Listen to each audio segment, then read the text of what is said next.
Sunday, January 12th, 2020, Maneco 64, home of alternative economics and contrarian views. So the United States has warned Iraq that they might block their New York Fed account, US dollar account. And why have they done that? Well, because Iraq Parliament voted for American troops to leave Iraq. So now the United States is using the dollar or the petrodollar mechanism to try to blackmail Iraq into keeping U.S. troops in Iraq, U.S. forces. I think it's just another warning for other countries around the world to try to get away from the petrodollar, to try to diversify their foreign exchange reserves, especially with gold, as gold has been money and it's accepted as money worldwide, has been money, the most stable store of value for over 3,500 years. So this story is an exclusive by the Wall Street Journal. So let's have a look at it. I've got the Wall Street Journal website here. I've subscribed to the Wall Street Journal just today. I've been a subscriber of the FT. Believe me, I know these are globalist publications, but you do get interesting stories come out of it. In my opinion, it's how you interpret these stories and how you look at it. So this is called the Wall Street Journal News Exclusive Middle East. U.S. warns Iraq it risks losing access to key bank account if troops told to leave. Loss of access to New York Fed account where international oil sale revenue is kept could create cash crunch in Iraq's financial system. So the story is by Ian Talley in Washington and Isabel Coles in Beirut. So let's quickly go through this story and what the repercussions are for the petrodollar in the long term. Believe me, I think a lot of other nations, a lot of other countries notice these stories and they're taking action to protect themselves. I'm not criticizing anyone here, Iraq, nor the U.S. I'm just looking at the facts and how, just like an individual, countries need to diversify their holdings of their currency, reserves. So the other point I would make, it's becoming more and more clear, I think, for countries around the world, especially countries that are not that closely aligned to the United States, that they need to diversify. We've seen recently that the purchase of gold by sovereign countries have increased. It looks like they're going to beat the record of 2018. And 2018, of course, was the biggest year in terms of net purchases for central banks around the world since 1968. So it looks like we're going to beat that record again. And in my opinion, that's all to do with the United States using the dollar or the petrodollar as a geopolitical weapon instead of an economic, commercial instrument.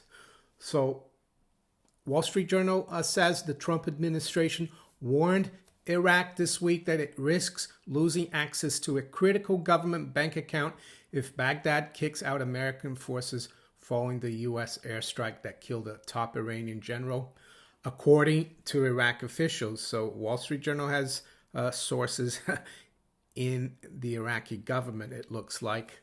The State Department warned that the U.S. could shut down Iraq's access to the country's central bank account held at the Federal Reserve Bank of New York, a move that could jolt Iraq's already shaky economy, officials said.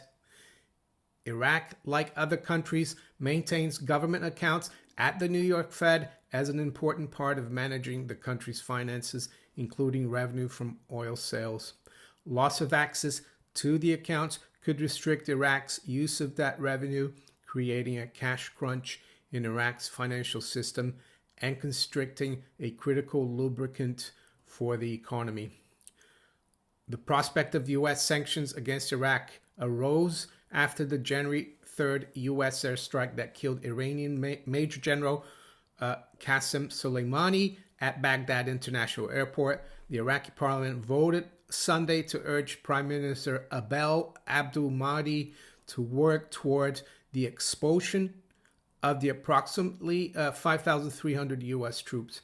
In response to the non-binding resolution, which was backed by the Prime Minister, President Trump threatened to impose sanctions against Iraq if the U.S. was forced to withdraw its troops. So I won't go through the whole article. My point is that countries are realizing that they need to diversify, and most probably gold will be the beneficiary, because gold is accepted anywhere around the world.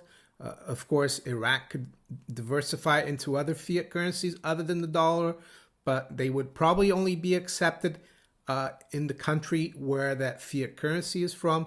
Gold, on the other hand, as you have seen, is held by all the major central banks of the world. I know the Bank of Canada has zero gold, but I think the Bank of Canada is an exception.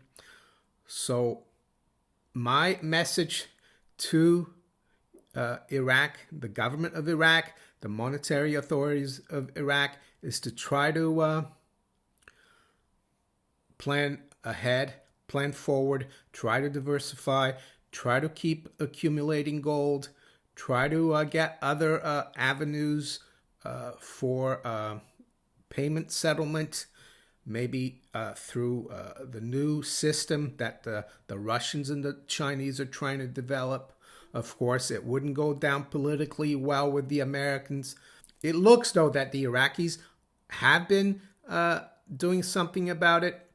They have been accumulating more gold. As you can see here from Trading Economics, I've got the Iraq gold reserves.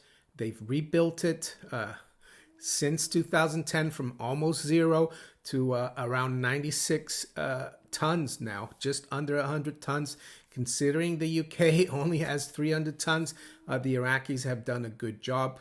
I think we can only continue to see this increase, the gold reserves of Iraq, especially after this story that's just come out that the US is prepared to block Iraqi dollar accounts at the New York Fed. And don't forget, the New York Fed is not a government institution. It's a privately owned corporation by the major Wall Street banks, I would say. Probably JP Morgan, Citibank, Goldman Sachs. Those are the biggest shareholders of New York Fed stock. New York Fed stock and any of the stock in the other regional Federal Reserve banks, they're non-tradable. So it's been in the hands of these institutions for over 100 years. So there you go. To the Americans, to the American government, of course, especially, I would say be careful how you handle the power of the petrodollar. It's a double-edged sword. If you abuse it too much, it could actually be its downfall, because people are going to reject it. People are going to try to find other options. I know it's not something that's going to happen overnight, but the trend is there. We've seen it already, and we've seen the last a couple of years, 2018, 2019, non-Western central banks are continuing to accumulate more and more gold. It will be interesting to see what happens in 2020 if that trend continues. I would say the probability is that it will. So there you go. Another chink in the armor, I would say, of the petrodollar. Another plus, I would say, for gold as a reserve, for gold as money. If you enjoyed this video, make sure you hit the like button. Please share it far and wide. Make sure you also hit the little notification bell above to be notified of all my new videos. And please share this video far and wide. And you can also follow me on Twitter, BitChute, Steemit, and DTube. I wish you all a great rest of the weekend. Take care. Bye.